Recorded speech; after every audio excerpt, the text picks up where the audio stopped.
2026-এ KP লিফটের নতুন product আমাদের হচ্ছে রেলগাড়ি। রাজমিস্ত্রি ভাইদের জন্য রেলগাড়ি, ঠেলা গাড়ি লাগবে না।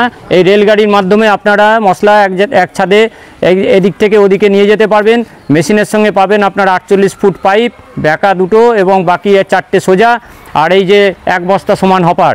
এই মেশিনটি নিলে পরে আপনারা যোগাযোগ করুন কেপি লিফট বহরমপুরে। এই হচ্ছে আমাদের কেপি লিফটের নতুন প্রোডাক্ট রেলগাড়ি। সঠিক জিনিস সঠিক মানে আপনারা পাবেন, সঠিক দামে পাবেন। আপনারা যারা নিতে ইচ্ছুক স্ক্রিনে দেওয়া নাম্বারে আজই যোগাযোগ করুন। কেপি লিফটের রেলগাড়ি। নমস্কার।